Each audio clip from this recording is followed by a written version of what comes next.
How to fix TikTok upload problem.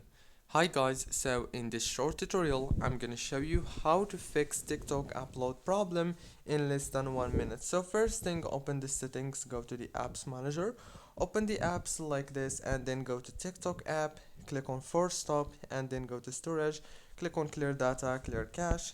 Go back again, click on the data usage option. Right here on this page you will find all the network access options. Make sure to enable all these options and then go back again. And now one last thing you want to do is click on open by default here, and then click on open supported links in this app and choose always allow. After that you have to go back to the settings on your phone, open the wireless and networks, and go to the airplane mode, enable it, and wait 5 seconds and disable it again.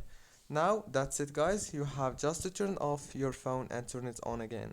Don't forget to like, subscribe. Thank you so much for watching this video until the very end. See you later. Thank you so much.